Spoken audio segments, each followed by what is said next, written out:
Hi, everyone. Oh, my goodness. Good morning, good afternoon. Whatever it is for you, I hope you're having a fantastic day. My name is Zach Schomler. This is Strong Opinion Sports, episode 637. Welcome in. Life is good. I'm tired. It's 4 in the morning before work for me I guess it's Tuesday morning. My gosh, it's weird. I want to start today by talking about something that we talked about last episode, kind of continuing a conversation we had previously about Buffalo, the Buffalo Bills.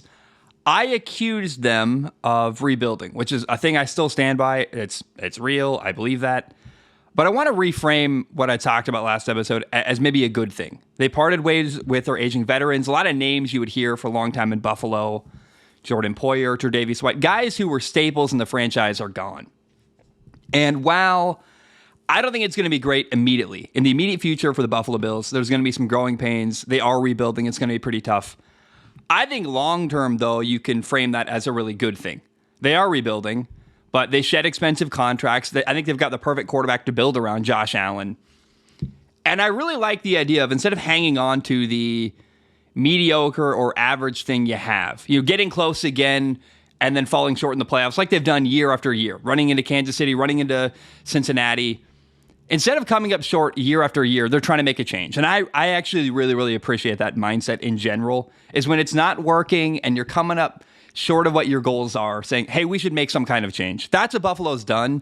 And I felt like when I walked away from last episode, I was harsh for Buffalo. And I think I framed the idea of them rebuilding as a bad thing, whereas I think I stand by. They are rebuilding entirely as a franchise. They got to get new weapons for Josh Allen. They've got a lot of things they got to do. They got to develop their young players. However, I think it's a good thing they're doing what they're doing. And probably exactly right for the future of Buffalo. If they're going to win a Super Bowl, they had to pull the trigger and make that change happen. So I find Buffalo really fascinating. And again, if you're going to rebuild, they've got the perfect quarterback to do that around. A young guy, insanely talented. Josh Allen's one of the few quarterbacks in the NFL who could become the best guy in the league. Not every quarterback's capable of being a top 5 quarterback. He's insanely talented, massive arm, can run around, can make plays. There's just not a lot of people like that walking around the planet of the earth. So I really like what the Buffalo Bills are doing. And as I look around at their division, the AFC East, the Patriots suck. Miami's got limitations. They are a team I really don't trust. I love Mike McDaniel, but as much as I love Tua, I don't trust him. And the Jets are all over the place. They got a 40-year-old quarterback coming off of a torn Achilles. Aaron Rodgers is rumored to be a running mate for RFK. Like, we have no idea what to make of the Jets. So I really look at what Buffalo's doing and saying, Buffalo's doing the right thing by making changes now. And rather than waiting till their players are so old they can't play at any kind of level, they pull the trigger maybe a little bit earlier than they could have. But I think rebuilding now is exactly what they need to do, and I find that really fascinating. Now, let's stick with Buffalo. Something happened related to the Buffalo sports scene that, frankly, is before my time. It's related to a person and a player that I never watched play. I watched jokes about him, basically, and that's the only reference I have to a guy, O.J. Simpson, who died at 76 recently, lost a battle with cancer. And I just have to acknowledge, he won the Heisman Trophy and played in the NFL. I never watched O.J. Simpson play football, never watched him broadcast. I have such a limited frame of reference when it comes to O.J. Simpson. In fact, my favorite moment related to O.J. Simpson has nothing to do with O.J. Simpson directly. It's about Norm Macdonald, the comedian who famously got fired from SNL for repeatedly acknowledging and calling O.J. a murderer, basically making joke after joke so much that NBC fired him. And he had a similar situation to Shane Gillis, actually, where he got fired, then a year later came back and hosted the show. The only thing I want to acknowledge here about OJ, again, never watched the guy play. If you haven't seen the jokes from Norm Macdonald years ago, go watch them. Go look up Norm Macdonald, OJ Simpson jokes on SNL. It really is hilarious. It's very, very enjoyable. And it'll send you down a whole rabbit hole of him getting fired, then coming back and hosting the show. I love it so much, other than the murder part, which is pretty horrible. But what I find maybe frustrating about O.J. Simpson actually has very little to do with O.J., other than, of course, the obvious, reprehensible acts. And I'm laughing out of uncomfortability, I swear. The Heisman Trophy put on Twitter and like literally the official Heisman Trophy account put it on Twitter, put it on Instagram, saying they mourn the loss of O.J. Simpson, which it makes sense when a guy who's part of the Heisman Trophy family dies. You want to acknowledge the death and feel sad for it. But I felt like maybe you sit this one out. Maybe it's like the one time that a former Heisman Trophy winner dies and you just say nothing. You just keep your mouth kind of quiet. And it's really frustrating to me. I saw a great comment on, I think it was on Twitter somewhere, where someone said, okay, we could mourn the Heisman Trophy is comfortable mourning the loss of O.J. Simpson, but they're not going to give Reggie Bush's Heisman Trophy back. It is weird. It doesn't make sense to me. And I've always found Reggie Bush's situation very frustrating. It took like $300,000, which today players are getting paid millions and millions with their name, image, and likeness money. It's very weird to me that, again, the Heisman Trophy, no problem acknowledging that they're sad to hear of the passing of O.J. Simpson. However, God forbid they acknowledge Reggie Bush, give him a Heisman Trophy, a guy who took some money in 2005. It's like the inconsistency of logic really frustrates me and is very weird to me. And, I have no frame of reference for O.J. I did see today, it was recommended on Netflix. There's like an O.J. Simpson documentary. I think it's called like O.J. Simpson, The American Man, or Made in America. O.J. Made in America, I think is what it's called. I want to watch that. I want to watch that and report back because I'm fascinated. I think it's like 4 or 5 episodes. It's a docuseries on Netflix. For sure, I'm going to add that to my watch list and report back what I watch and what I find when I see that. But yeah, I wanted to acknowledge OJ's death, but all of the things I had to say, like, again, I never watched him play. All the things about OJ are like, well, he killed someone. He inadvertently gave us the Kardashians. He wrote a book, basically. It's weird. The more you learn about OJ, the weirder it is. And I encourage you to go watch the jokes from Norm Macdonald, and then feel free to comment mercilessly on anything related to the Heisman Trophy. Please, let's get Reggie Bush's Heisman Trophy back. It's very weird that we live in a world where he doesn't have his trophy, but the things that are going on and are so accepted. I don't get it. It doesn't make any sense to me, and I try to just let it go. Now, I want to acknowledge something. I started the show kind of hot. You talk about Buffalo. I had 2 things to talk about, the Bills and O.J. Simpson. This is the second time I've recorded this episode. I didn't want to start with that immediately because I didn't want to frame how you view this entire episode, but I want to be very clear. A couple days ago, I recorded this episode, the exact same content you're going to hear today. I was very proud of it. I loved it. I had a great time. I really, really felt good about it. And I went to edit the show and my audio corrupted. My audio file didn't work. And I was distraught. I was frustrated. I tried to just move forward. I was moving the next day. So I moved into this apartment, and then 3 weeks went by, and Saturday I just finished moving, finally. And my schedule's been hella busy. I got family in town and been moving. I've been exhausted. I'm doing a lot at work. And I was like, I was just so frustrated that I recorded an entire hour-and-a-half long podcast, felt like I crushed it, and it's gone. No one will ever hear that. I've got the video with terrible audio on my laptop that will never go anywhere. I even wore the same shirt, by the way. I washed this and wore it again. So it's just a weird situation. The one little silver lining in this, we had a question from Kyron. I want to read it on Patreon, patreon.com/Zach Schaumler. Kyron says, non-football question, but have you seen the new season 6 of Love is Blind? And if so, what did you think? Now, look, when I talked, the only difference between today's recording, this 2.0 version, the re-recorded version of episode 637, the only difference between this episode and the episode I recorded a couple days ago, the same episode, same content, is that since recording this episode the first time, I actually did answer this question previously. And I said, no, I told Kyron, I haven't watched any of Love is Blind yet. I plan to. I want to watch it with my girlfriend. I know she loves it. And everyone talks about how season 6 of Love is Blind is hilarious and dramatic and fun. And there's a lot going on. I hadn't seen any of it until, between, I guess, what was it, Friday night and now, I did watch the first 2 episodes of season 6 of Love is Blind. There's still a lot more to be uncovered. There's a lot more cringe. There's a lot more, I think, fun and drama ahead.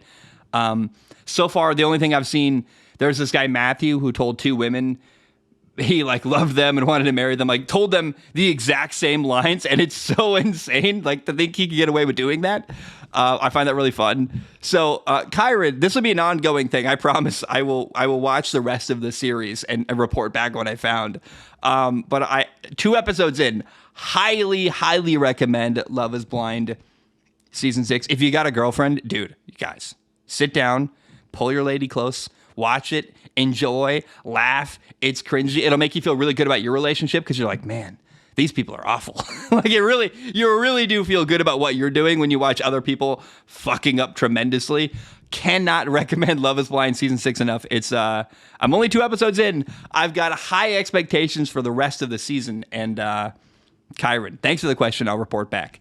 I saw something the other day.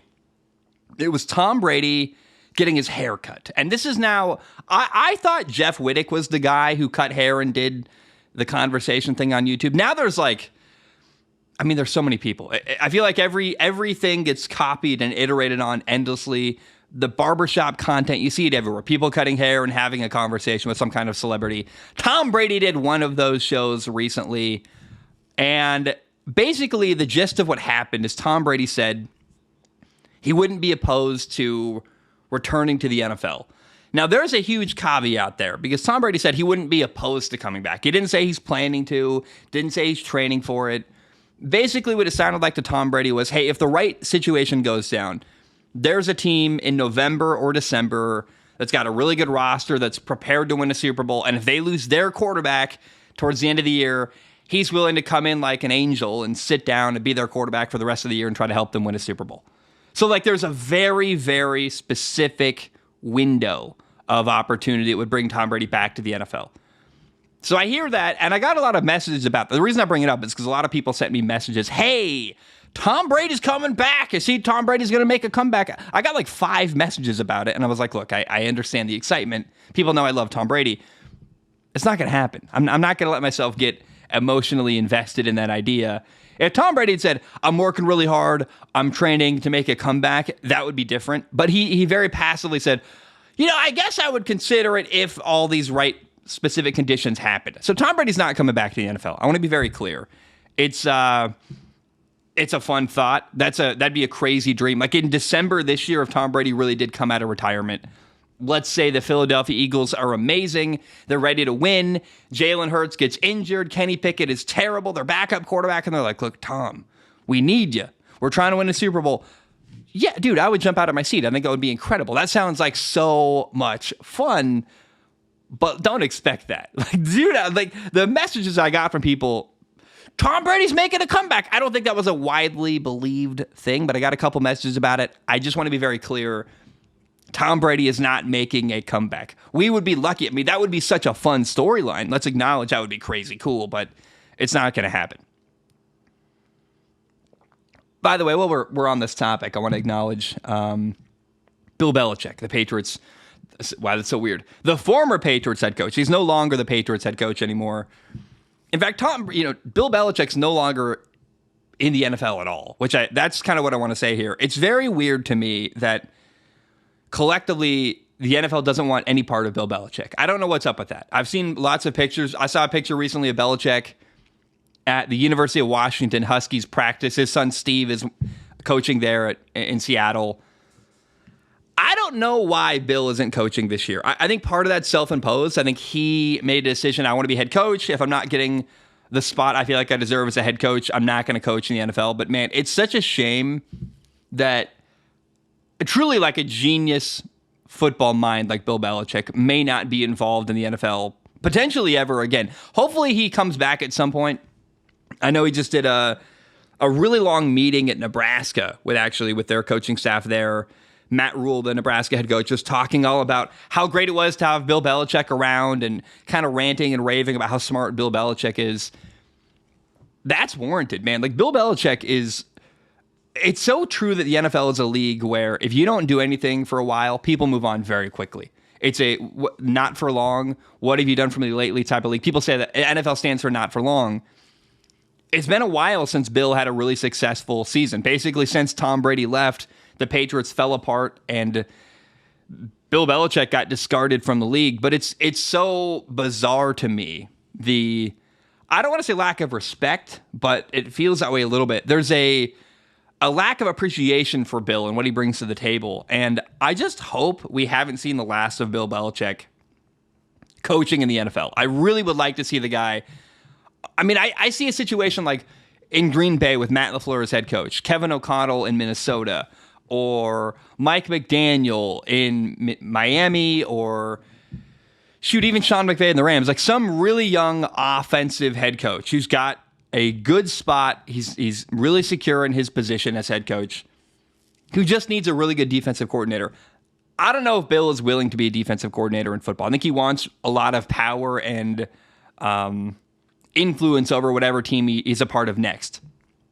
I think it's part of why he didn't get hired in Atlanta. He interviewed for the job in Atlanta. They didn't hire him partially because I think he wanted too much from them.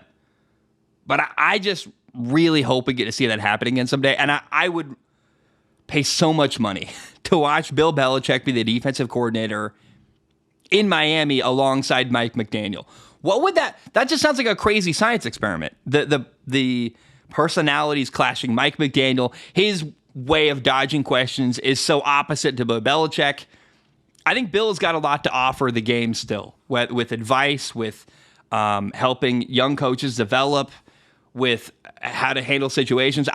I really love the idea of Bill Belichick hired as a defensive coordinator alongside a young upstart offensive head coach. I don't know if he has the patience to handle that situation, but man, I think it's bizarre. There were so many coaches hired in this coaching cycle. There's 32 NFL teams, and not a single one of them wanted Bill Belichick there. That's weird to me. And I hope that gets rectified at some point where maybe Bill wants a year off. Maybe he'll take a year off and chill. I hope next year, 2025, in that offseason, I hope Bill comes back and rejoins the NFL. Because it's such a weird thing to have one of the best people on the planet, one of the most brilliant football minds alive, not be involved anywhere in the NFL. That seems weird and wrong to me, and I hope that gets rectified at some point. Now, I got two more things I want to talk about before we get to Patreon questions. Admittedly, the meat and potatoes of this episode is going to be answering questions from Patreon.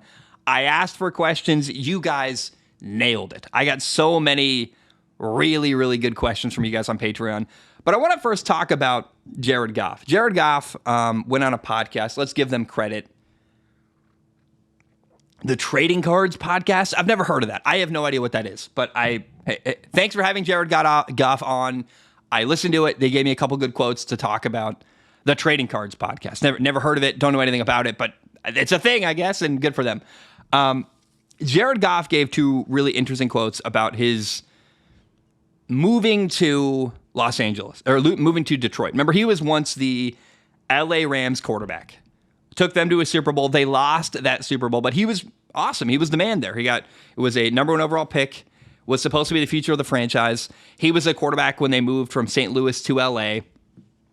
And basically, the Rams gave up on Jared Goff. He didn't take them where they wanted. They went to a Super Bowl. They lost, and they moved on. They parted ways with Jared Goff. They traded him to Detroit for Matthew Stafford, the former Detroit Lions quarterback. And Jared Goff talked about it. He gave this quote in relation to that whole journey. He said, "It felt like I was," quote, "being shipped off and sent to a place to die," essentially is what a lot of people think it was. And I was never going to allow that to happen. So Jared Goff talked about this circumstance. And I was one of the people when he got traded to Detroit saying, I don't know if it's going to work. Like, if Matthew Stafford, who I think is a really outstanding quarterback, could never turn around the Lions, how is Jared Goff going to do that? There's no way that's going to work. I remember being very skeptical, saying, it's probably the end of Jared Goff's career.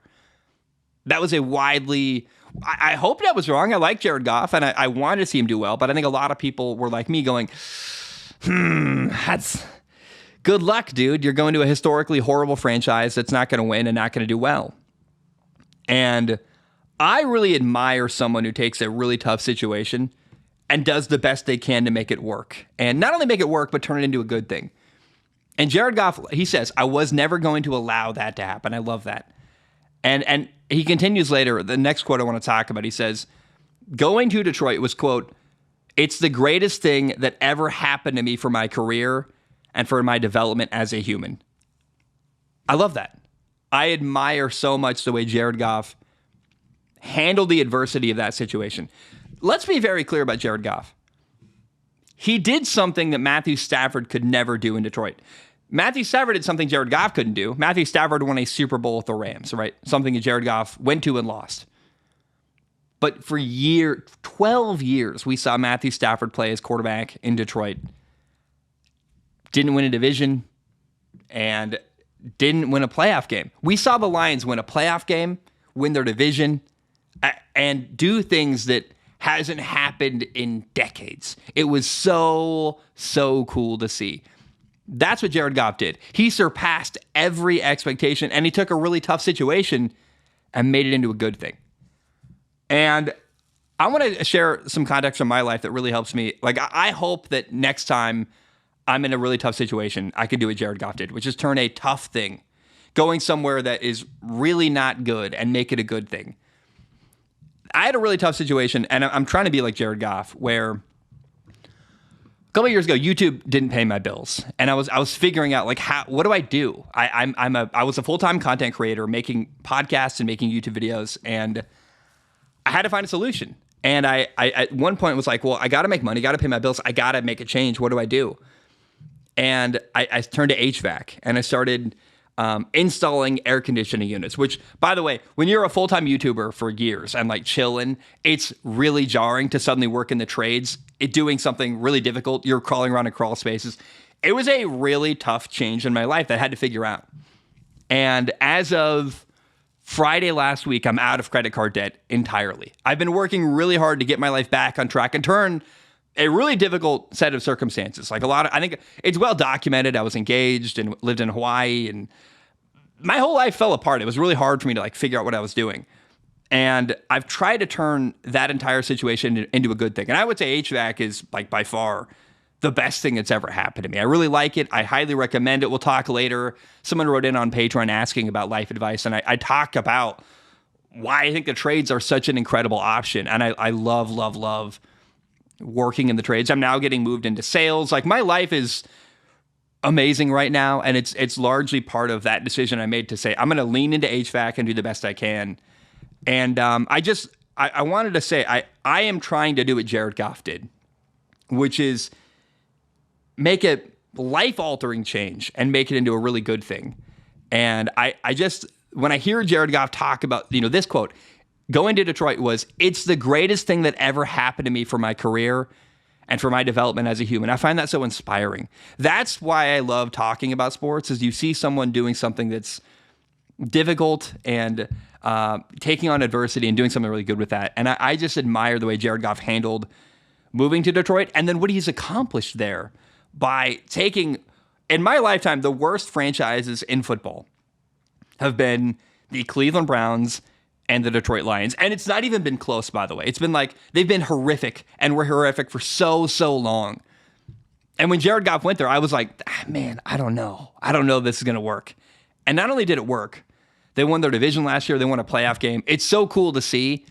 And I think the Lions almost made the Super Bowl. I mean, they were really on the brink of going to a Super Bowl last year, which says a lot about Jared Goff and what he's done. So I admire Jared Goff so much, and I hope you out there listening, when you run into a situation you don't know how to handle or that's really tough for you, I hope you handle it the way Jared Goff handled moving to Detroit, which is take it on, don't let it defeat you, and then do the very best you can. Because sometimes in life, all you can control is your attitude and your effort. There's a lot of stuff that happens in life that is frankly well out of your control, and you got to just let it go. There's just things that go wrong, things that happen constantly.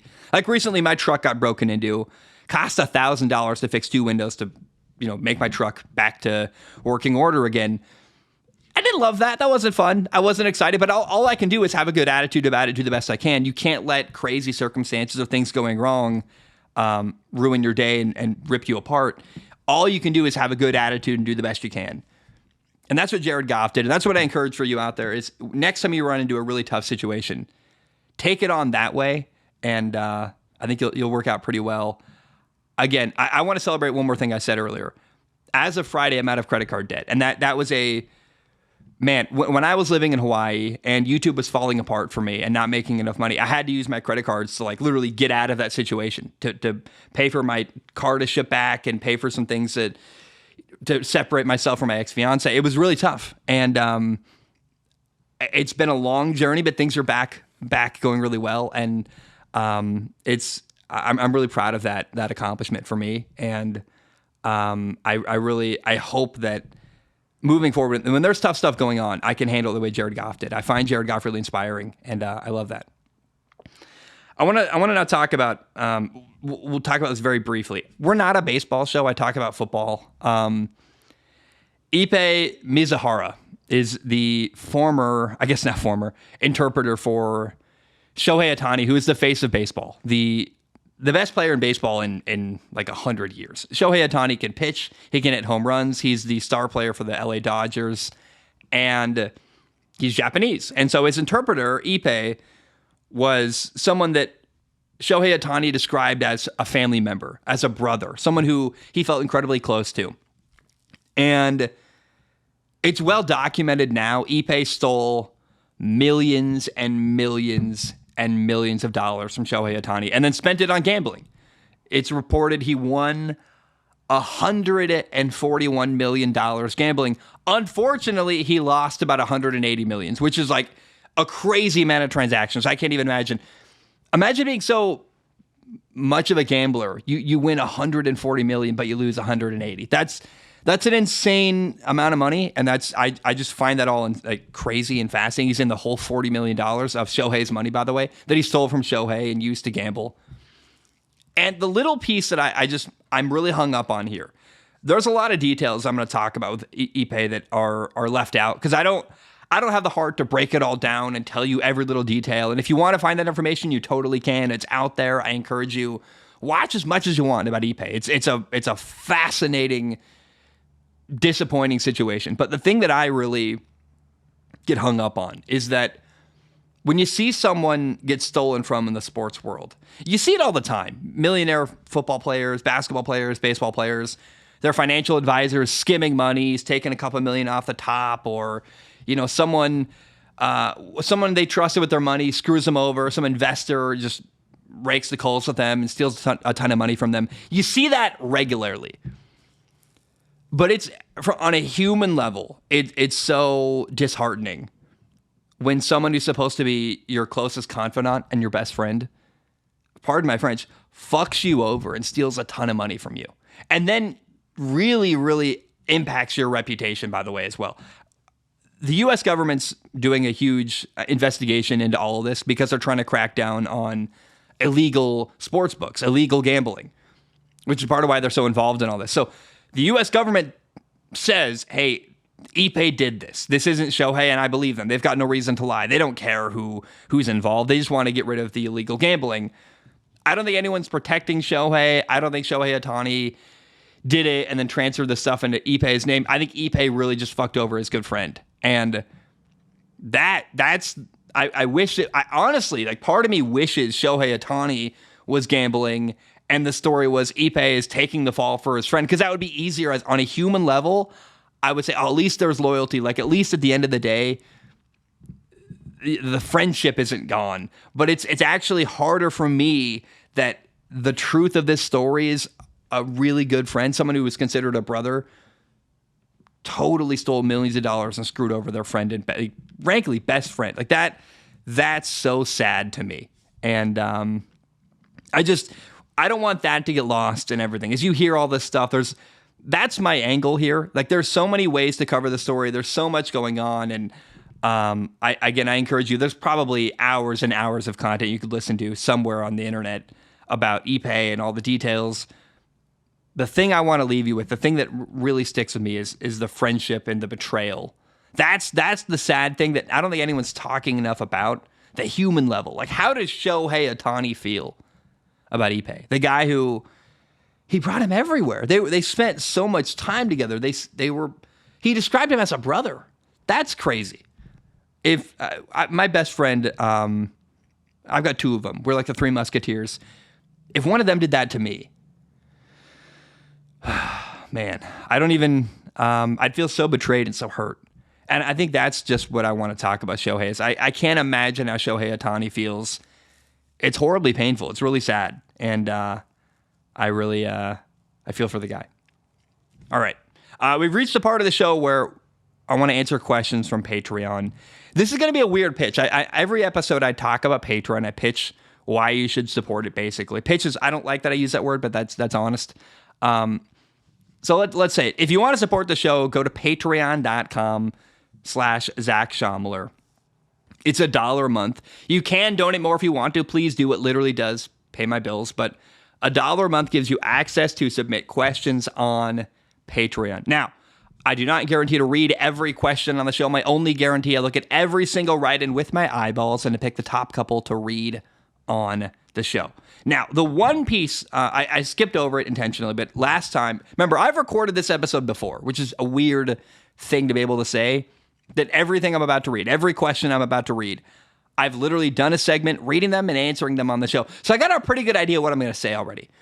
And last time I did the Patreon spiel on, the first time I recorded this version of episode 637, I said something I've been saying for a long, long time, which is, hey, it literally pays, please support me on Patreon. It literally pays my rent, which it does, by the way, and it has forever. But I want to be very, very clear about something. I've got two jobs, and a common piece of feedback I get is, well, doesn't your real job pay your rent? And I guess technically you could. It's how the money gets divided, whatever you want to do.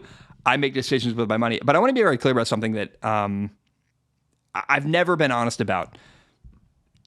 I talked a little bit about it when I was talking about Jared Goff. I'm working really hard to get my life back on track, paying back taxes, getting out of credit card debt. So it's like, yeah, Patreon pays my rent, and I use the money from my job in HVAC to pay myself out of debt. I'm working really hard to get out of debt entirely. I think by hopefully 2025 spring, your boy's debt free, which is an amazing possibility that I'm really working hard to achieve. And I've gotten some feedback like, what do you mean it pays your rent? You have a job. It does. I do have a job, but I've got a lot of things I'm working on financially to get myself back on track life-wise. And I don't want to be dishonest when I go do sales calls now, I don't think I come across like a salesman. I try not to. I try to just be really honest and open and transparent. Like when I give quotes in the HVAC world, I think more than most people, I go out piece by piece, every detail what's going to be required for the installation, from like the drain pan to the pad under the air conditioning unit to the condensation line, the vinyl tubing. I price out everything so the customer has an exact understanding of what they're paying for and why. And I want to have the same approach here, which is that I'm just transparent. I got nothing to hide. I heard a quote a long time ago that said, you can't pickpocket a naked man, meaning like when someone's got nothing to hide, you can't surprise them. You can't steal anything from them. You can't catch them off guard. I don't want to be the guy who's got something to hide. I try to be totally transparent. And that's the reality of my financial situation is that I've got a great apartment. I love it. I pay rent here. And on top of that, I'm working really hard. All the extra money I have right now in my life goes towards paying off my debt, trying to fix my credit. I want to get married someday, and I can't get married until, in my opinion, I can't get married till I fix my credit. That's a huge deal to me. And so, yeah, like I'm just working hard to like get my life back on track after a lot of years of instability. I think anyone who listens to the show and has watched me move to and from Hawaii multiple times, record podcasts in a pickup truck, like it's been a very volatile time in my life. And I think things are settling down for the first time in a long time. And it feels good to say that. But I want to be as transparent and open and honest as I possibly can be. And I hope that's appreciated. Now, Funky Kong writes in on Patreon. Funky Kong says, "Hey, Zach, where did all this hype around J.J. McCarthy come from? It seems like up until a few weeks ago, he was considered a middle-of-the-pack quarterback, but now there's talks of Minnesota trading up into the top 5 to get him, or the Giants maybe taking him at 6. I don't think J.J. McCarthy is bad, but I don't see what makes him so special. Is there something I am just not seeing? Funky Kong, that's a great question. I love that you asked that. I think you're exactly right, by the way. There is something you're not seeing. There's something I think we all didn't see. I don't know if you're aware of this. At the NFL Combine is when J.J. McCarthy's draft stock, for lack of a better term, started going up and up and up. And people started viewing J.J. McCarthy as maybe more than a second round, third round pick, but maybe even a top 5 pick. When did that change take place? What happened? Well, it's something we very specifically did not see, which was J.J. McCarthy got in the room with NFL teams and did interviews, and people got to talk to him behind closed doors and get to know the guy. And on top of that, you've got his former head coach at Michigan, Jim Harbaugh, now is a head coach of the Chargers, who is ranting and raving about how great J.J. McCarthy is. So it doesn't hurt to have a guy like Jim Harbaugh speaking your praises and just saying how great you are to the entire NFL world. But on top of that, teams like the Vikings, teams like Denver, teams sat down in a room with J.J. McCarthy and talked to him. They got to know the kid, and they love him. They love him so much. They really like his attitude. They like his approach. They like that he is willing to learn. And I think in the draft process, as you evaluate players and what they might be able to become, one of the hardest things to measure is how much better can this kid get? Or how hungry are they to learn? Will they come in and take on everything? And I think it's very clear when you sit down and talk to J.J. McCarthy, oh, wow, this is a very intelligent kid. This is a kid who wants to learn, wants to grow, wants to be coached, and loves football. Whether that could be just words, but I think that's the impression he gives to people when they talk to him. And I know this because James Price is a friend of mine. I played against him in high school football. He went to Camas High School. I went to Skyview High School. He played college football with Josh Allen, who we talked about earlier. Josh Allen, who is a top 5, I would even use the word elite quarterback in the NFL. One of the very rare few people who's like truly special on the planet and can do stuff no one else can do. So that's when James Price tells me a quarterback is good, his frame of reference is, hey, I was around Josh Allen in college. I know what a great quarterback looks like. James Price went from playing with Josh Allen at Wyoming to coaching J.J. McCarthy at IMG Academy in Florida. So he was J.J. McCarthy's high school football coach. James has told me, hey, J.J. is like a sponge. He loves the game. He learns everything you put in front of him. He takes on. He loves it.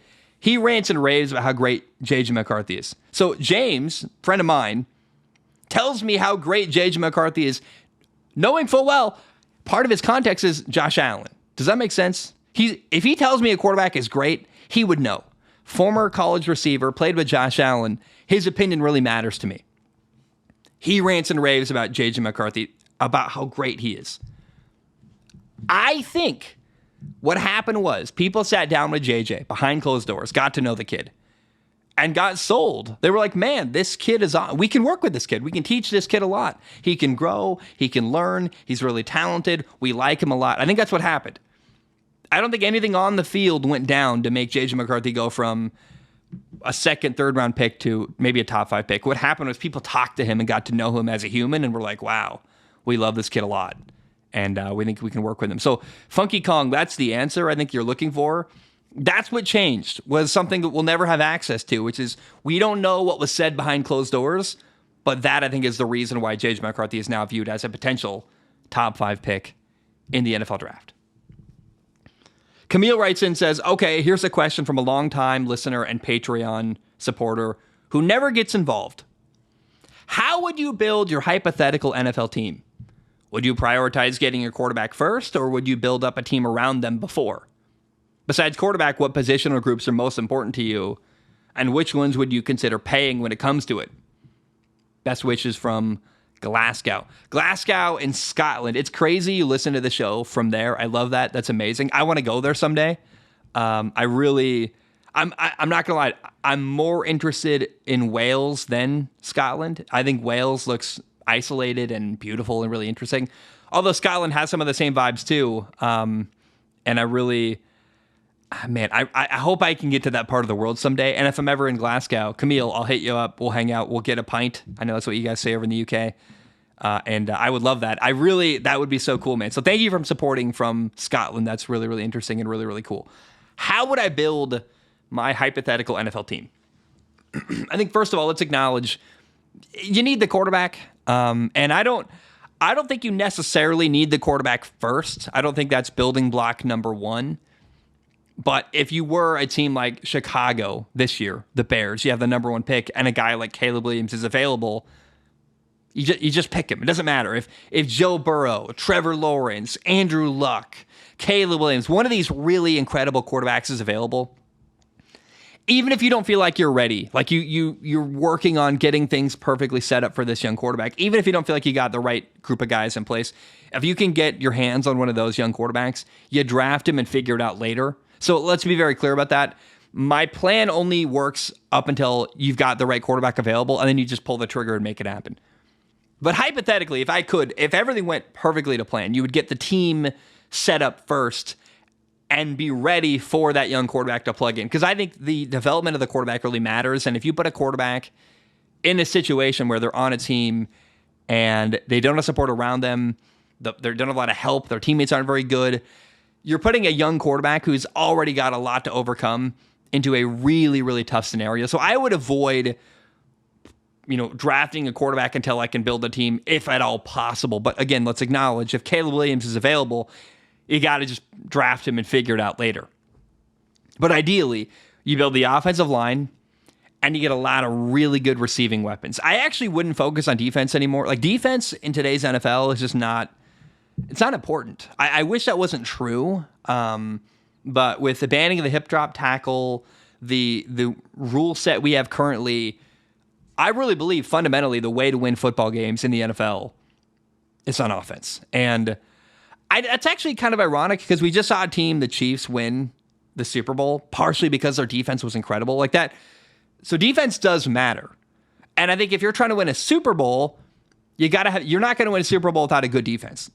But we're starting from zero here. If you're starting from zero, the way to win games is to have a good offense. The way to win a Super Bowl is to have a good defense and a good offense. Does that make sense? But you figure out the offense first, then you got to add like what I would call the accoutrement or the garnish on top, kind of like a maraschino cherry in a drink. The defense is the maraschino cherry. The drink is you're scoring a ton of points on offense with a great quarterback. That's the honest truth to me. And so it's like frosting on a cake. You need it, but you can have, how do I say this? It's so silly. You can have cake without frosting. You can't have cake without the cake part. Just frosting is just a box of, or a cup of frosting, and you would never call that cake. It's the same thing with an NFL team. The way you start, the building blocks of your football team are you build a great offensive line, you get a ton of receiving weapons, then you add the quarterback, then you figure out defense after you have everything else that's really hard to find already. But if I was building a team from scratch, offensive line and a ton of receiving weapons, like I look at Minnesota right now. Minnesota, the Vikings are perfectly set up for a quarterback to succeed. They've got Justin Jefferson. They've got Jordan Addison, a receiver. They've got, what's the name of their tight end? I'm blanking on his name right now. Guy from Detroit. Let's find an Iowa tight end. Let's look it up. Let's find the name of, this happens sometimes. It starts with a K. Where are Vikings roster? The name of their tight end, TJ Hawkinson. So you got TJ Hawkinson, Jordan Addison, Justin Jefferson, an awesome offensive head coach, Kevin O'Connell. I look at the situation in Minnesota right now and go, you're very likely to succeed as a quarterback there. Aaron Jones at running back. Their quarterback right now is Sam Darnold, who I think actually could win some games right now, immediately in Minnesota, whether they draft a quarterback or not. And that's kind of what's really important to me. If you build the right team, you don't need a superstar quarterback to win. You're probably not going to win a Super Bowl, but I think if you put Gardner Minshew, for example, on the Vikings roster, Gardner Minshew is not a top 5 quarterback. He's not even a top 10 quarterback. He's one of my all-time favorite quarterbacks of all time. I love him, but he's got limitations. I love him, but he's not perfect. But if you get a good enough quarterback and have a great team around him, you're going to win a lot of games. Kind of like Brock Purdy in San Francisco, or I think Minnesota's primed for a young quarterback to go in and do very well. And so I would build my team the way that Minnesota's currently built. You have a team ready so that as soon as you find the right quarterback, you plug them in and you're ready to go and can win. And then once you got a great offense, you can figure out the defense. But that is exactly how I would build a team. And I appreciate your question, Kameel. Aaron writes in, Aaron says, hey, so folks like Colin Cowherd and others claim you have to have an offensive coach to truly succeed in today's NFL. As a Raiders fan who's excited to see what Antonio Pierce can do, what do you think is the ceiling for a team led by a defensive head coach and linebacker mentality? And how can a top-tier quarterback change that ceiling? First of all, Aaron, the end of your question, how can a top-tier quarterback change that ceiling? I don't know how that's relevant because I don't know how the Raiders are going to find a top-tier quarterback anytime soon. I don't think they are. So I don't even feel like answering that. But I want to talk about Antonio Pierce. Antonio Pierce is a former NFL linebacker, grew up a Raiders fan, played for the Giants. He's a defensive head coach. And he got hired by the Raiders. And something that I would say is ill-advised, which is hiring a defensive head coach. However, you can't just make a blanket statement, you should never hire a defensive head coach, because you got to treat every situation with nuance and as a case-by-case basis. Antonio Pierce is not just some new guy off the street in Las Vegas. He was the coach last year for the Raiders. He was their interim head coach, and he did a fantastic job. Guess what? The players love him. He won games and did a great job. Oh, and by the way, who's a new quarterback of the Las Vegas Raiders? It's Gardner Minshew, the most scrappy. I just talked about him. I love him. He's scrappy. He fights hard. He's a leader. He's certainly not the best quarterback in the NFL, but people love him. He's a galvanizing leader. I think the quarterback, Gardner Minshew, pairs really interestingly with the culture that Antonio Pierce has developed in Las Vegas. And do I think Antonio Pierce is going to win a Super Bowl in Las Vegas? No, I don't. I think that's a wildly unrealistic expectation that would be totally unfair to place that expectation on Antonio Pierce. But what I think is going to happen, it's going to be interesting and fun. I don't know if it's going to work. I really don't. I would feel way better, frankly, if the Raiders had hired a Kevin O'Connell, Matt LaFleur, Sean McVay type coach. But given this coaching cycle, there weren't a lot of options available. After Jim Harbaugh got taken by the Chargers, I didn't like a lot of the options out there to hire young coaches in the NFL. Ben Johnson maybe, but he stayed in Detroit with the Detroit Lions as offensive coordinator. So I don't know who the Raiders could have hired, actually, other than Antonio Pierce. And so I look at what they did. They hired the best guy they possibly could. They hired a guy that was already in the building, that people love, the players love, that fight hard for. It's an experiment. I think you give Antonio Pierce 2 years to see what happens. Maybe it doesn't work, and then in 2 years you can find the right coach. But the right guy wasn't out there for them this offseason anyway, so you did the best you could. You hired what you could, and we'll see what happens. I don't know that long-term he's the guy, but I think you give it a year, you see what happens, and let the experiment play out rather than forcing a hire that wouldn't have worked. The players wanted Antonio Pierce. It makes a lot of sense to me. You can always make a change in the future, but given the Raiders organization recently, in the last couple of years, they've had no structure. It's been really volatile, coaches in and out of there. They just needed a guy to bring them stability. I think that's exactly what Antonio Pierce can do. And I'm fascinated. I'm rooting for him. I really like Antonio Pierce a lot. He seems like a great guy. The players love him. And I really want to see him win. That would be awesome. Joshua writes in. Joshua says, "Ciao, Zach. Not football related, just a life question. My girlfriend and I, both 23, have been talking about a lot where we could see ourselves moving to in the future. And since I started learning Italian and have booked a trip, I know you've moved around a lot and are enjoying being a regular suburban man right now. Ironic. But I was wondering if you could, A, do you miss anything cultural about Hawaii? And B, can you see another adventure in your future? Love you, dude. Josh." So Josh, I think you're asking, do I miss Hawaii? And could I see myself doing another kind of crazy move somewhere else interesting someday? The short answer is yeah, I could see myself. But I have never felt more at home in my entire life than in Hawaii. Hawaii is, if you ask me personally. Like, and this is no matter who you ask this question to, you'll hear a different answer across the board. But to me, Zach Schaumler, the best place a human can live on the planet is Hawaii. I love Hawaii with a passion. It's a ton of friends. My friends are there. I loved it so much, and I really felt a sense of community and home, and it's amazing. So would I go back? Yeah, of course I would, if that was ever possible. But for me, my financial goals, I want to get out of debt. I want to put myself back on track. I want to have good credit someday. I want to get married, have a family, like all of the things I'm working to do. I knew at the time when I left Hawaii the second time, they weren't going to happen in Hawaii anytime soon.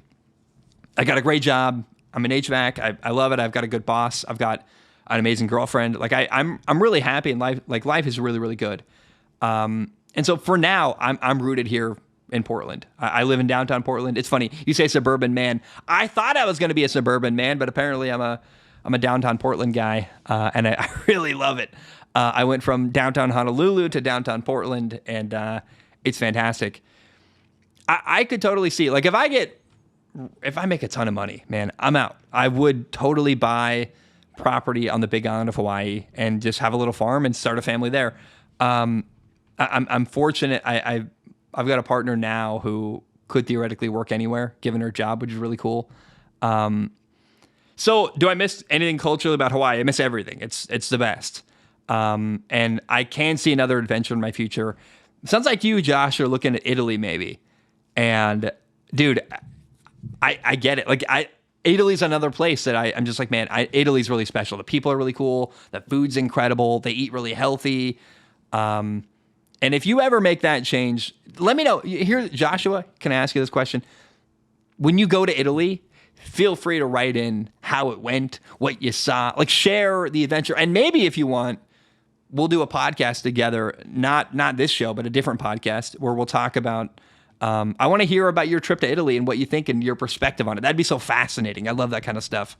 And I think that actually leads us really well into our next question, which is Atticus writes in and says, "Hey, Zach, I haven't watched your show in a while.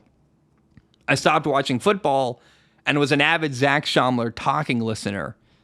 Can we expect any Zach Schaumler talking in the future?" So for anyone who doesn't know, Zach Schaumler Talking was a podcast I did by myself for 41 episodes, where it was just me sharing my journey in life. And I did it in Hawaii. I did it in my pickup truck. It was a whole adventure. And the adventure came to an end and I stopped doing it. For a while, remember I took 6 months entirely off of content. Here's the good news, Atticus. Zach Schaumler Talking, it might come back. We'll talk about a way that might happen, and I've got a plan for that. But there is a podcast coming out. I've done 12 episodes of it. One of them is currently published on YouTube. It's not public, but I've been sharing it to people privately for them to share notes on. Austin has been on the show many times on this podcast, Strong Opinion Sports.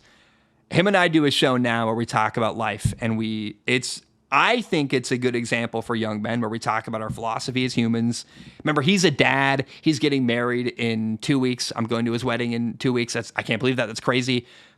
So him and I talk. We update each other on our lives, the goings on, what's good, what's bad, what we're struggling with, what we think, and then sharing our philosophy as men, I think, and hopefully good examples for other guys listening. That show will be out very soon. I want to get 5 episodes totally finished and then publish them. That way it can immediately go onto iTunes. But yeah, for the people who miss Zach Schaumler Talking, you're going to get basically that. And I think this show with Austin is actually a better piece of content. It's a better product than Zach Schaumler Talking was, because it's not just me talking. It's actually another person hearing what I'm saying and challenging me, pushing back, asking me questions. Also, Austin's got a different perspective. He's much more, I would say he's ahead of me in life. He's got a really good job. He's getting married. He's got a kid. He's an amazing dad. Like, he's someone who I look up to in my life as a role model. So that dynamic is so fun. Me talking about my life. I'm kind of the crazy uncle. He's the really stable, boring suburban dad, like truly, actually. And that dynamic is, I think, fantastic, and it makes a really good show. So, Atticus, I hear you. You want Zach Schaumler Talking. I don't know if that's coming back anytime soon, but I do know for sure there's content you're going to like very soon from me with me in Austin. And I think that will very much replace what people miss about Zach Schaumler talking. On top of that, though, I want to interview people, and I don't want to interview people on Strong Opinion Sports, at least not about non-sports related stuff. For example, like Joshua, I just said, hey, Joshua, when you come back from Italy, let's sit down and have a conversation about that. That'd be really fun and interesting. I love interviewing people, and I love talking to people. I love asking questions and hearing about their perspectives, and I don't know where to put that content. Maybe I can continue Zach Schaumler talking in that way. Zach Schaumler talking with Joshua, talking with Ethan, talking with whatever, talking with whoever wants to come on the show. So I've got like the life updates over here with the podcast with me and Austin. I'm intentionally not saying the name of that yet. Got Zach Schaumler talking for sports, and then Zach Schaumler talking. Sorry, I got Strong Opinion Sports to talk about sports, and then Zach Schaumler talking can be a place where maybe I interview people and collect other people's perspectives and ask really challenging questions. And I want to like make an open invite. Now I'm kind of talking myself into it. If anyone wants to come on Zach Schaumler talking, my email's very public. It's zach@zachschaumler.com. You can find me very easily. If you want to come on the show and you're willing to answer tough questions like about your beliefs, why you believe what you believe. Do you think alien? I've got like a list of 25 questions basically that I want to ask everybody. I made a list like 4 months ago in January. And these are like the 25 really interesting questions I'd love to ask everyone humanly possible. If you're comfortable, send me an email. This is an open invitation to anyone. Send me an email. You want to come on the show? I'll send you a list of the questions so you can prepare a little bit. And then we'll sit down and do a remote podcast. I think it'll be really interesting. I love talking to people. I love interviewing people. And maybe that's the way Atticus Zach Schaumler talking can continue. I think it'd be interesting and fun. And I like that idea a lot. Collin writes in. Collin says, Zach, I'm a car guy, and I am curious if you have a dream car. Even if you're not a car guy, I'm sure you've seen a car in person or in a movie that you've said, I'd like to have that one day. Collin, how do you not know this, man? It's okay if you don't. You may not know. Clearly you don't. I'm a car guy. Of course I'm a car guy. Dude, I worked at Jiffy Lube changing oil for a year. I'm a car guy, dude. I know cars really well. I'm very proud of my knowledge when it comes to cars. To me, this is not my dream car, but like I'm very passionate. I know, like I'm getting into HVAC sales. I've got one sale under my belt now. I'm really proud of that. I'm not even fully a salesman yet, and I've already got a sale, which I love. But I have a piece now in my life where if I ever need a job, I can work in HVAC. There's a lot of things I could do to make money, but probably the thing I would do if like HVAC fell apart, I'm no longer in sales or something happened, what I would do is I would call the nearest Toyota dealership and say, hey, my name is Zach. I absolutely love Toyotas. I think they're the best car on the market. I know I could sell them. Give me a shot. Hire me as a salesman. Because I really, as a guy who worked on cars, you should only buy a Toyota or a Honda, but preferably a Toyota. I think Subaru is also pretty good. They're in that category. They're just below Toyota and Honda. But man, the best car on the market is Toyota. And then the only car, as a former, I wouldn't call myself a mechanic, but a guy who worked on cars professionally, like the only car you should never, ever, ever buy, do not buy a Jeep. For the love of God, do not buy a Jeep. They're horribly made. They have so many problems. And if you got a Jeep and you like it, I'm happy for you. But I worry about your long-term, like the longevity of your purchase, I'm concerned about. So anyway, what's my dream car? If I could buy any car, the reality is I would probably just get a van. I would get like a Ford Transit, brand new, and then I would make so many modifications, it's not even funny. I would put solar panels on top, I'd build a shower, I'd build a bed, I'd build a desk, build a little kitchen. I would build it out completely into an RV and then drive it around the world and have a ton of fun. If I could, my dream car, I guess, really is like something like a Winnebago Travato. It's buying a really good van and then converting it into an awesome camping rig. That's like my dream car. But I don't think that's what you're asking about. So really, like my next car, my dream car probably would be something like I'll always have a truck. I'm a truck guy now. So it's probably like a Toyota Tacoma is like my dream car, really. I've got a GMC Canyon, and I don't recommend that. My truck is great. I love it, but I bought my truck on the island of Oahu, Hawaii. So like my options were insanely limited. I wanted a 6-foot bed with a 4-door crew cab truck. And basically there was like 3 trucks on the entire island that met the specific needs of mine. And the other options were awful. There was no Tacoma I wanted. And I was like, well, I guess I'm getting this truck. So if I could have any truck, I would have a 4-door crew cab extended bed, Toyota Tacoma, maybe a Rivian if I lived in the right situation where I had solar panels and didn't have to drive very far. I think a Rivian truck or an F-150 Lightning would be interesting. But let me answer your question in the most fun way I possibly can, because I think you're really asking, what's my dream car? Like, what's a fun car I could buy? So let's talk about sports cars, because I would never, ever purchase a Ferrari or a Porsche. I mean, I wouldn't even buy a BMW, honestly. Like, I've changed the oil on a Porsche a couple times, and it's insanely complicated and a pain in the ass. I've driven a Ferrari before. They're actually really heavy. They're like low to the ground. They don't control the way I would want it. Like, they're cool, but I don't like driving a Ferrari. I don't think it's very. I did it once, and I was like, this isn't my cup of tea. I didn't enjoy it. My favorite car I have ever driven in my entire life. You're gonna laugh at me. It's like, this is my dream sports car, which is very weird. I acknowledge this, but it's very honest. I love Mazda Miatas. Like, I love them with a passion. I love the short wheelbase. You turn around corners so fast. I drove it on the Big Island one time of Hawaii. Oh my goodness, dude. A Mazda Miata is the most fun I've ever had driving a car. It was a manual, so like I'm shifting up, the top's down because it was a convertible. It was my friend's car, and it was the most fun I've ever had driving a car. The only other thing, I've never driven a Supra, but a Toyota Supra is very similar. It's a shorter wheelbase. It's a coupe. It's basically Toyota's sports car. So I would either, if I was going to buy a sports car tomorrow and had lots of disposable income and it didn't care, because I would never probably ever own a sports car. I'm just too responsible with my money. But if I was a bazillionaire and I could just waste money left and right, I'd buy a Mazda Miata or a Toyota Supra, or maybe both. But a convertible Mazda Miata is like the most fun I've ever. And again, I've driven a Ferrari, guys, and a Mazda Miata was more fun to drive. The handling was better. The engine's not as powerful, but it's really light. So you just hit the gas and it goes, man. I really, I know that's a weird answer, but Mazda Miatas are the most underrated, like, fun. It's like a cheap sports car. I mean, really, like, I just love that thing so much. And for sure, if I had to buy one sports car, that's my dream sports car right there. I know it's a weird answer, but it's honest. And I don't know. Collin, I hope I achieved your desire. I talked about cars a lot. I talked about Toyotas. I love Tacomas. I love trucks. I'm such a dude, honestly. Like, sports cars and trucks make me happy. But that's my answer, Collin. I hope you appreciate it. Donovan writes in. Donovan says, "What up, Big Z Shami?" It's okay. The intro could have been better. Big Z Shami's a bit. Big Z would work better. Shami being added was interesting. But anyway, Donovan says, "What's up, Big Z? And your balls of vision," which is hilarious. "My name is Donovan, and I'm a Broncos fan. I recently saw your video talking about the Steelers with your friend Devin Engel.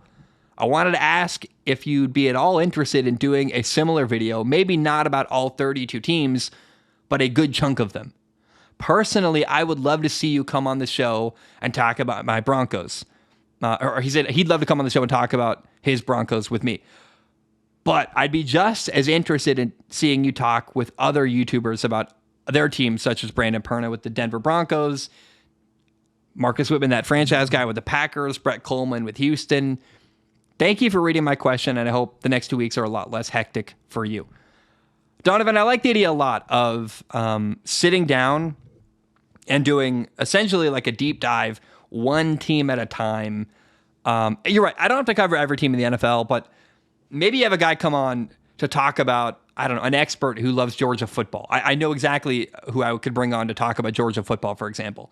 Bring someone on to do an hour show, 45 minutes to an hour, whatever it is, a deep dive onto one specific topic, one specific team. Let's talk about the Minnesota Vikings and their quarterback situation. Let's talk about the Miami Dolphins, what's going on with them.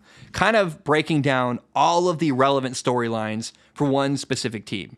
And I think I could do college or pro. I think I could do Georgia football, Ohio State football, Oregon football, Alabama football, USC football, Oklahoma football, like a couple of the big Michigan football, a couple of the really big high-performing college football programs, and then a couple of the really interesting NFL teams as well.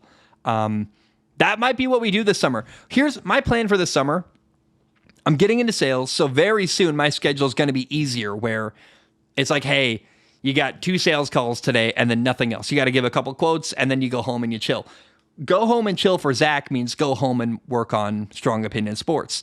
So I can finally have more, because I'm on the clock right now. I work, my last paycheck, I worked 55 hours on the clock because I'm working hourly right now. I'm not salary yet.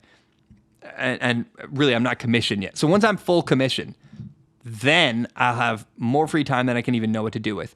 And the extra free time when I'm not working, I'm just used to enjoy my relationship and work on Strong Opinion Sports. And frankly, I've been dying to make film analysis videos, but I've just had a lot going on. I haven't done that yet. This summer, I think it's going to be a lot of film analysis. And then hopefully, I think this idea is fun, diving in one team at a time, all the relevant storylines for every team, and having maybe an expert on about each team to ask them questions and gather their expertise would be really fun. A good way to handle this summer. Like if this summer in August, I look back and I go, this summer I did some film analysis videos and I did a couple podcasts breaking down the most relevant storylines for the biggest teams in football. That's a great plan that I feel good about. So Donovan, thanks for the write-in. I appreciate that. And stay tuned because maybe we'll make that happen. I think that's a really, really good idea. Gabriel writes in. Gabriel says, hey, Sham.com. I don't have any sports questions this week, but a while back, I think you recommended Coming of Age by Durry for Song of the Week. I've been a fan of them ever since. I wanted to see if you'd listen to their newer track, Who's Laughing Now? It's seriously such a banger, and it really speaks to themes that would resonate with you and listeners of the podcast. I'll wrap up by saying that I'm really looking forward to your new podcast with your friend. So am I, dude. You're going to love it. I think me and Austin's show is going to be awesome. You're going to really enjoy it. It's going to be fantastic. And you know what, Gabe? Since you wrote in, I'll send you a link on Patreon with a special link where you can listen to the first episode if you want of that show. I think you'll really like it. Do I know the song Who's Laughing Now? Of course I do. My mama always said I would regret it if I ever got a tattoo. Like, yeah, dude, I know that song. Of course. And if you haven't heard that song, Who's Laughing Now by Durry is unbelievable. Gabriel, I'm so glad you brought that up. I love that song so much. Who's laughing now? Like, oh, dude, it's great. It's really, really good. Highly, highly recommend. Steven writes in. Steven says, to the glorious balls above Zach's nasal cavity. I think he means my eyeballs, which I love that. Long-time Patreon supporter here. Sorry to hear about your recent illness. Almost 13 days with no Strong Opinion Sports. It was brutal, but I'm happy to see you're back. In the meantime, I've been slowly making my way through an old episode of you and Tom Grossi talking about life for almost 4 hours. And that's some content that I think would be very interesting during the off-season.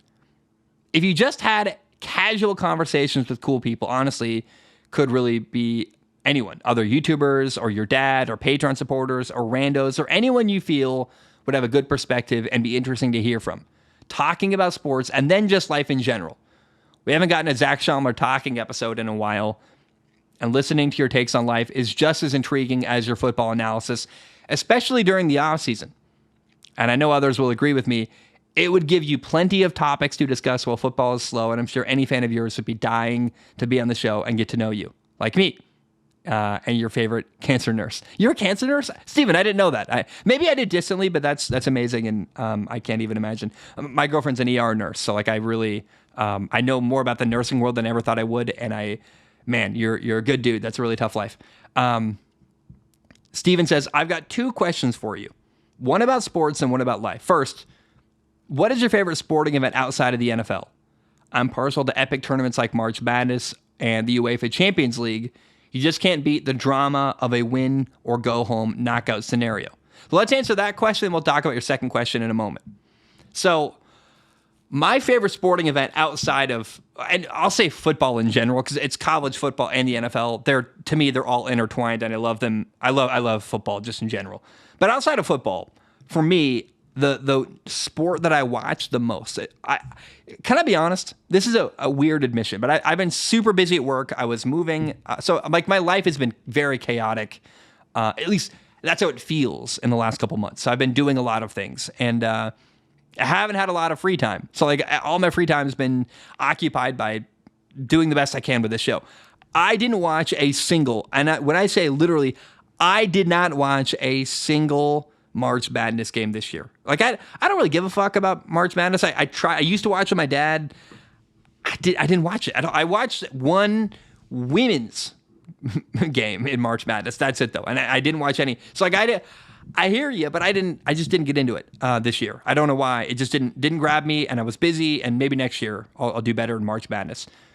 The one sport I watch that I absolutely love outside of football is it's Formula One. And I've covered it before on the show. I don't think it fits in very well on a football podcast. Like you can't shoehorn it in. It doesn't make sense. But I just watched the Japanese Grand Prix the other day, and I watched Max Verstappen win, and like he always seems to do in Formula One. And I love Formula One. It's weird. It's a weird sport to love because these are all like insanely wealthy dudes who have nothing to worry about in their entire lives. Their lives are so easy. I follow them on Instagram, and I'm like, man, you've never had to worry about a bill in your entire life, have you? Like, it's a very different culture. It's weird that I like it. But it's fascinating. I love Formula One. It's very, like, it really sucks me in. There's a lights out and away we go. It's a moment when you watch an F1 race where the race starts. So everyone's all grouped really close together, and you go around the first turn, and it's always chaotic because the first turn of an F1 race is when crashes happen. Everyone's really tightly bunched together. People are trying to make moves to get good positioning early on. Even if you don't care about Formula One, you should just watch turn one of every race. It's always entertaining and fast. For me personally, like I just get sucked in, dude. I love it so much. And yeah, that's the sport I probably love the most outside of football is Formula One, actually, which is I feel weird about. I don't know how that happened. I liked Formula One before I dated a British girl, so I don't know why that took place, but I still love Formula One. I've always loved Formula One. I loved it years ago even. I just really I think F1 Drive to Survive really made me like probably was the gateway drug into it, but then ever since that I haven't been able to put it down. I really love Formula One. It's fantastic, and I highly recommend it. Now, the second question from Steven says, second, what is the best or most memorable live music concert you've been to? For me, seeing metal bands Gojira with Lorna Shore while raging in the mosh pits last year was insane and exhausting. And moshing in general is one of my favorite ways to enjoy a live show. I'm a big metalhead. They just have the best shows and the nicest crowds. Just be careful because I've concussed myself in the pits a few times, and then he gives like the rock on emoji. Haha.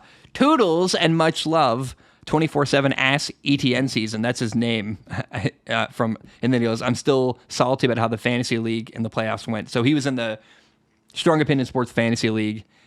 Toodles is a really interesting way to end a write-in on Patreon. Toodles, really. That's what you chose. Okay. Man, I've got so many concert stories I love. I think I'm going to answer this with just a smattering of many answers about concerts. First of all, I've seen John Bellion 5 times. I love John Bellion. John Bellion is the best. I love him so much. He's incredible. Only one person has a better voice. I've seen one guy. So I saw James Vincent McMorrow live one time. You've probably never heard of him. You should look him up. James Vincent McMorrow. He gets on stage. He was performing like ahead of, I want to say like the Dawes or something. I don't remember. He was the opening act, and I went for James Vincent McMorrow, and then I left. I went to the Crystal Ballroom in Portland, saw the opening performer, and then I left because I had to go to work the next day. And I was like, I don't care about I'm not here. I'm here for James Vincent. And James Vincent McMorrow, Irish singer, has the voice of an angel. Like he gets on stage with a guitar, like Ed Sheeran style, his guitar and a little microphone. No auto-tune, no help, nothing. He just sings. And there was one point where his microphone fell down, and he just kept going singing.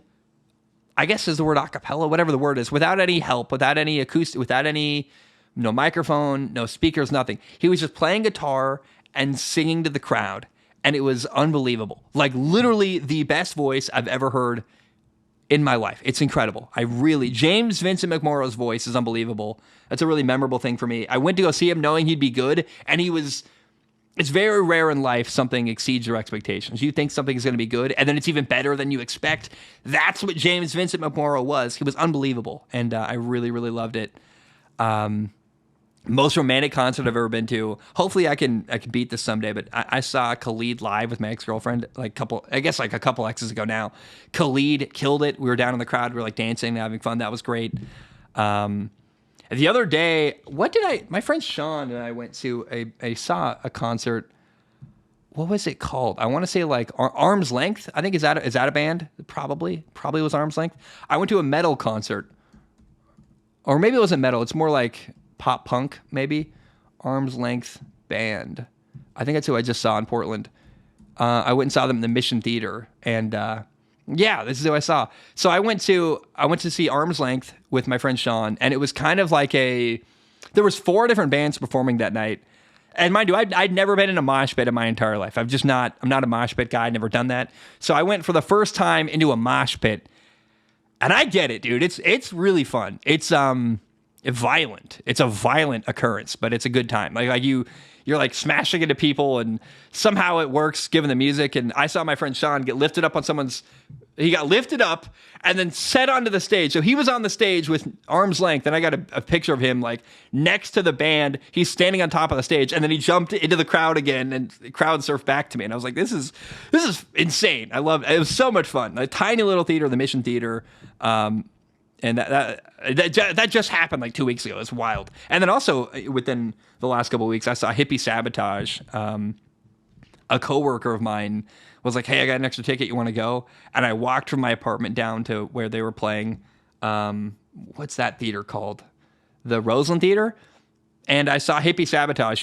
I didn't know who they were until they started playing music, and I was like, oh, I do know these guys actually. And it was like an EDM show. It made me I wish I'd taken like mushrooms, because it was very visual and psychedelic, and it made me want my girlfriend there because I wish I could have danced with her. Like, it was just a really fun time. I was like, man, it made me want to have that experience more. The metal pop punk show was fun, and I'll definitely do that again. But even more than that, I want to go to like some kind of EDM show or frankly like a nightclub or something. I liked that a lot. That was like a really good time, and I was surprised at how much I enjoyed that experience. I hope I answered your question. You know what? The thing I meant to say though, when talking about concerts, I saw Post Malone live, the Hollywood's Bleeding tour. I saw him back-to-back nights, Seattle, then Portland. Right around the time I was leaving college, I saw that concert, and I remember like. If you know the album Hollywood's Bleeding, he goes like, there's like an instrumental part, and then he goes, outside the winter sky turning gray, city up in smoke, it's only I when it rains, whatever it is. And so like he plays the intro to the song, and then he goes outside, and he starts rapping, and he like jumps out from behind the stage. And like, I don't know how to explain this very well, but the entrance, that moment, I watched it back-to-back nights, Seattle and Portland. Unbelievable. It's such a good time. Like Post Malone, what a great like he's just really good live, really fun. So yeah, I think I answered your question. Like those are one other memorable concert moment. You said one, I gave you like 30, but I saw Ben Rector live in Seattle when I was going to school up there. Ben Rector wears he makes his own like personalized Hawaiian shirt. It's a pink camo Hawaiian shirt that he wears for concerts. He calls it his party shirt. He wears it for every single concert. I think he's probably got multiple of them, but that's his uniform for concerts. And Ben Rector is unbelievably good live. He's so wholesome. He like sings about how much he loves his wife, like, and how he loves raising kids with her. Like that's the music. Like that's the whole thing. It's beautiful lyrics and really fun. But he was outstanding live as well. And yeah, Steve, I hope I answered your question. That's a lot of concert talk, but it was a good time and a fun one. Justin writes in. Justin says, "Sup, Zach? Something I've been thinking about because I'm a fan of Russell Wilson is the idea that someone can, quote, play themselves out of the Hall of Fame. I've heard that phrase tossed around in regards to Russell Wilson. I mean, to be good enough to even be considered for the Hall of Fame, I would think a season or two of bad play wouldn't really matter when looking at your career. If you play at a high enough level for 10 years, then play poorly for a few at the end, you'd still be good enough to make it in, right? So hypothetically, one, can a player play himself out of the Hall of Fame with a few bad years if he was at one point in consideration? And two, is Russell Wilson, given his career so far, a Hall of Fame quarterback? P.S. Don't be a bitch. I think you said this a few episodes ago or something like it. If you didn't, and I am misremembering, I kind of look like a dick right now. LOL.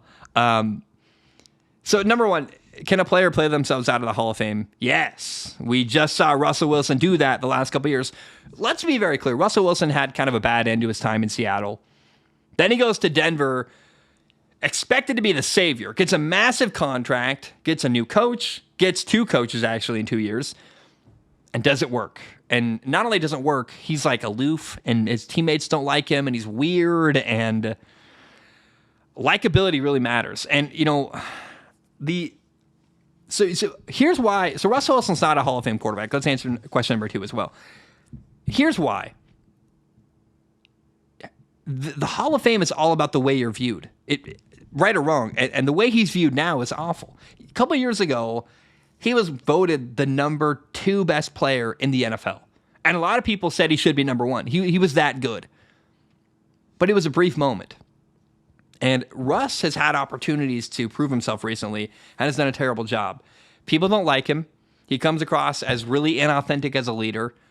Like former teammates, Marshawn Lynch said there's not a way to reach Russell Wilson. You can't call him on the cell phone. You got to go through like his handler, and then maybe you can get a phone call with Russell Wilson, and that's his teammates.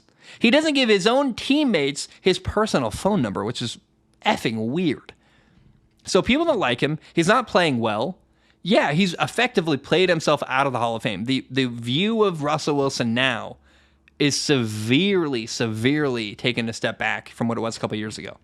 And doesn't mean he can't play himself back into the Hall of Fame. He was once viewed as one and had this magical career, and then he's played terrible, and people don't like him anymore. Likability matters. Now, he's in Pittsburgh this year. If he plays well in Pittsburgh, maybe he's got a good year or two, make it a playoff game. If he can do some good stuff and have a good end to his career, he could maybe salvage his reputation. But reputation, that's the word I would think I was looking for. Reputation really matters for the Hall of Fame. And Russell Wilson's reputation is kind of awful right now. And it's not been good for a while. That is why Russell Wilson's not a Hall of Fame quarterback. And I think he's trying to fix that this year in Pittsburgh. We'll see if he can. Maybe he can elevate himself into the Hall of Fame conversation. But right now, I don't think he's a Hall of Fame quarterback. A lot of good quarterbacks are not in the Hall of Fame. Phillip Rivers is an unbelievable quarterback who was so good for so long. He's not going to be a Hall of Fame quarterback. Cam Newton was an NFL MVP, went to a Super Bowl, at one point was probably the best quarterback in the league. He's not a Hall of Fame quarterback. And winning a Super Bowl doesn't make you a Hall of Fame quarterback. I know Russell Wilson won a Super Bowl, but so did Trent Dilfer. So did Joe Flacco. So like a lot of people have won a Super Bowl. Nick Foles. Is Nick Foles a Hall of Fame quarterback because he won a Super Bowl? No. So winning a Super Bowl, all of the things I can't think of any argument to come up with right now to argue why Russ is a Hall of Fame quarterback. He's just a very good quarterback who doesn't have the reputation required to be a Hall of Famer, similar to what I would say Phillip Rivers is right now, the former Chargers quarterback who had a great long career, won a lot of games, did a lot of good stuff, but end of the day, is he Hall of Fame? No. Atticus writes in, says, my generation and yours is a little bit screwed when it comes to living on your own or doing really anything above minimum wage. My end goal would be to have a family, my own business, relating to clothing or artistic design, and preferably moving out of New England.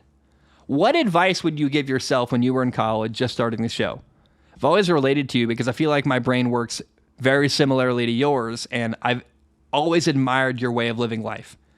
I don't know if you've moved away from the Uncle Zach part of the show, but if you haven't, I could use a little Uncle Zach wisdom nugget. Take it easy, big frog.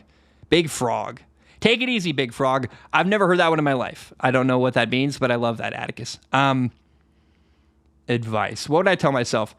I think, honestly, can I just give you advice? Because I think that I know how old you are. I know what's going on in life, and I think if it were me, if I could go back in time, the thing I wish I'd told myself, I wish I'd. So I had to go right to college because I played college football, and so at 18 I had to go to school, even though I was not ready at all to know what I wanted to do with my life or what degree I wanted. And some of the school I went to was under scholarship, and some of it I took out a loan for. So like I'm kind of a unique situation. I went to many colleges. Sometimes I was in a college under scholarship. Sometimes I was paying for it. But I wish I'd taken a gap year or maybe 2 or 3. Time to really evaluate life, figure out what I wanted to do. College is a good thing. I don't want to discourage anyone from going to college. But what I would do is I would encourage you, don't take out a ton of student loans if you don't know what you're going to do with that degree. If you don't have a plan. If you really want to be an electrical engineer and that's your life goal, then by all means, take out the loan, go get a degree, get the job, do your thing. But I went to college aimlessly, not knowing what I wanted to do. Setting money on fire, basically. Don't do that. Don't do that. If you're not sure what to do, don't go to school. You know what I would actually recommend? Especially if you're a former high school football player, which a lot of people listening to this show, a lot of people that listen to this show are former athletes. Join a trade. Go be an electrician. Go be a plumber.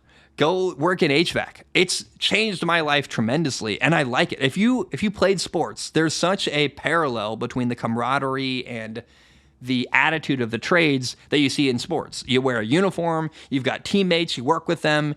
It's very physical. I love the trades so much, and rather than going to college and spending money and taking out a loan, you could actually go work in the trades for even 2 years. Go be an apprentice plumber for 2 years. They're going to pay you handsomely to do that. You're going to get a lot of experience. You're going to gain a lot of confidence as a human, learn how to use tools. You'd get so much out of, rather than rushing to college, taking out a crazy student loan without a plan.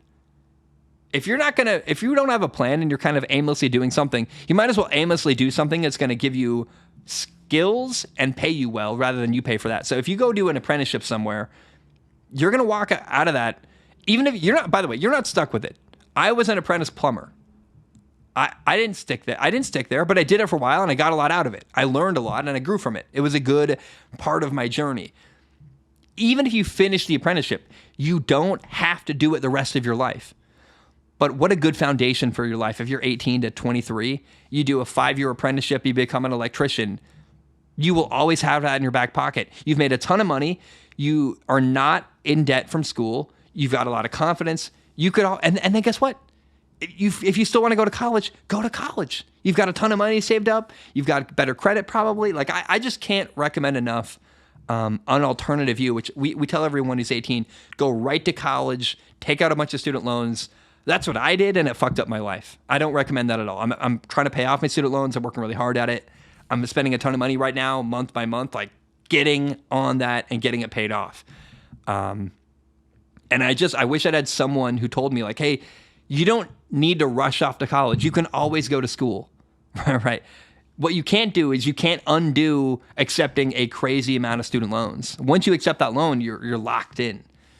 And so no one told me I had other options when I was 18. I wish I'd known that.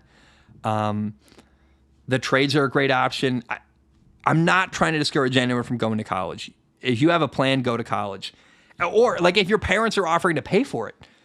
And if you don't know what you're going to do in school, but your parents are offering to pay for it, just go. Just go get a piece of paper. Because my life would be way easier if I had a degree. I don't have a degree, and it weighs on me heavily.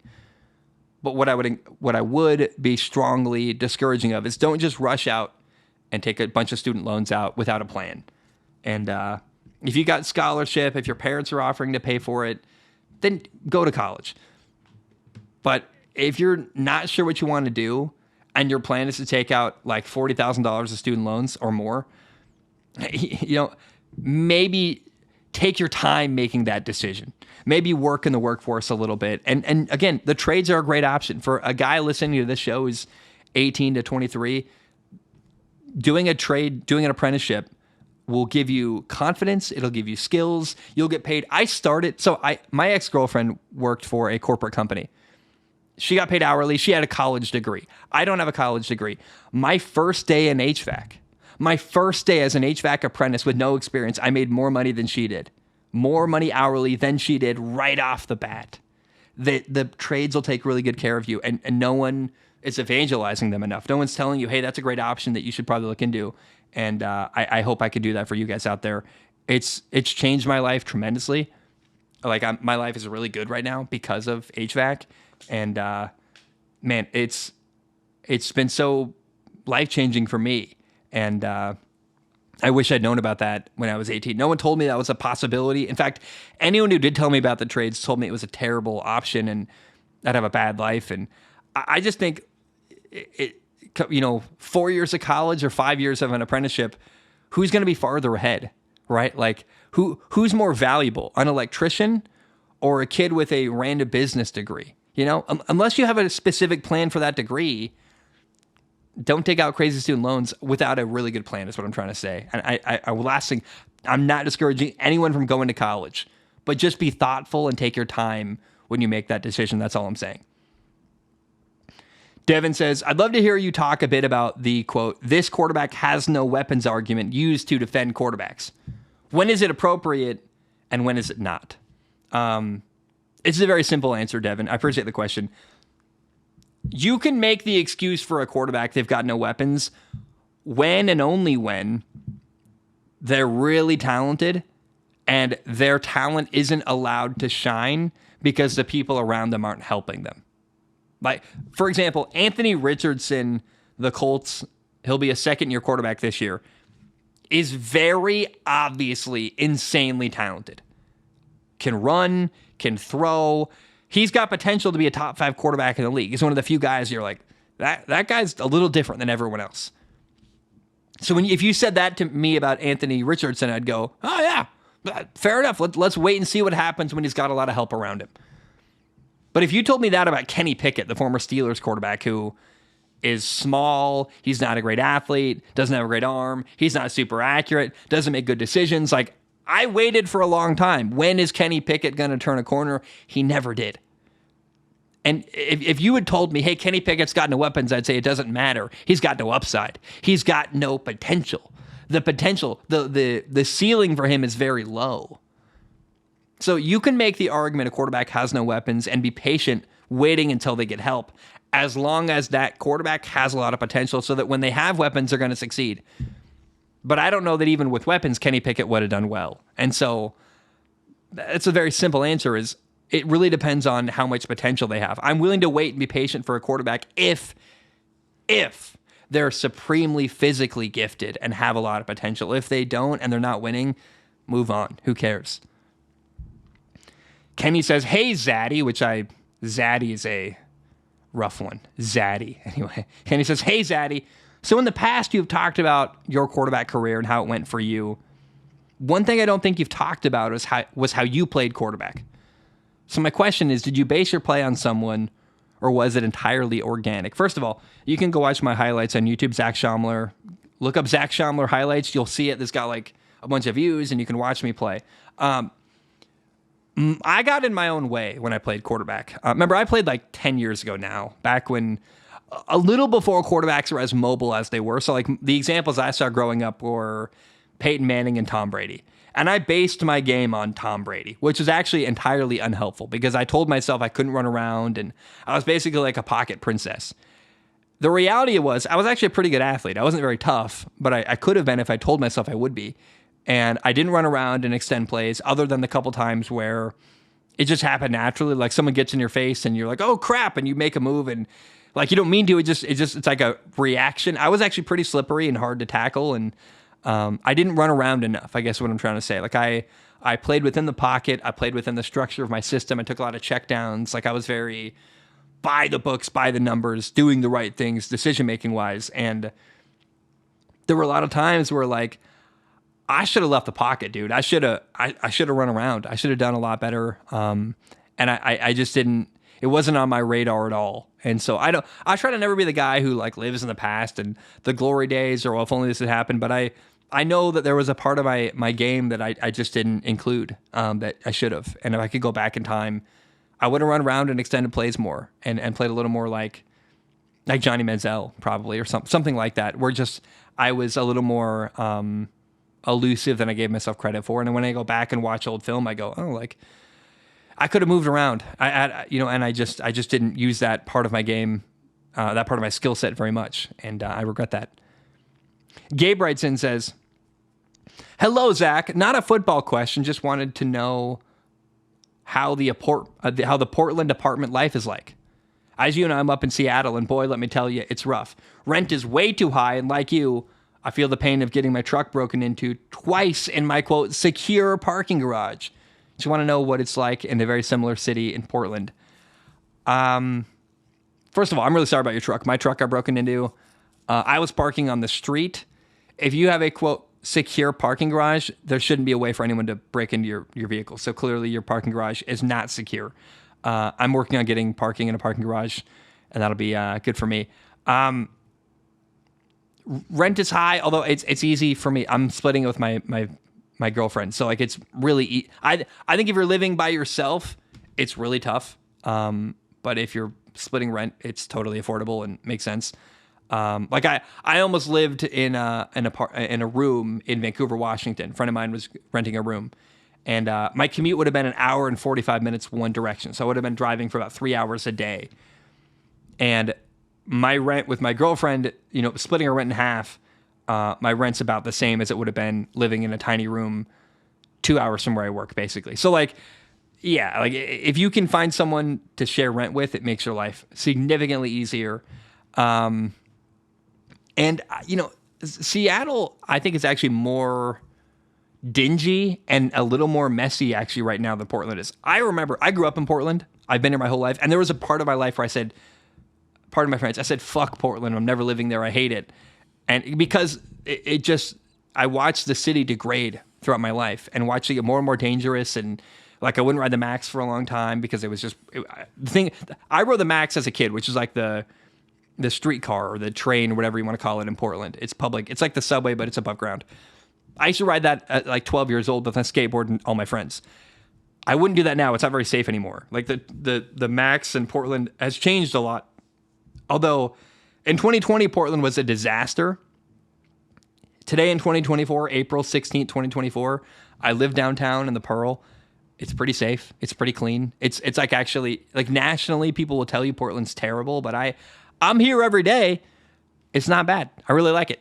Actually, I really enjoy the city. It's got some rough elements for sure. Like there's some rough homeless people, and there's some things that are like, but it's not in my face. Like around my building, it's clean. It's actually really shockingly in good shape compared to where it was a couple of years ago. So, I love Portland. I love being in the city though. I was in downtown Honolulu. I'm now in downtown Portland. I like being downtown in the middle of everything. It makes me very happy. Like walking around is the best joy ever. Like waking up and going for a walk in your neighborhood is like the best thing ever. And I really, really love it. So I like being in the city a lot, and it's really, really good for me, and quite a bit of fun. You know what? I think I'm gonna end the show here today. I've got a couple more Patreon questions, but I think actually, like, I'm recording again in 2 days. I don't want to burn through every question I have. I got a couple more saved up.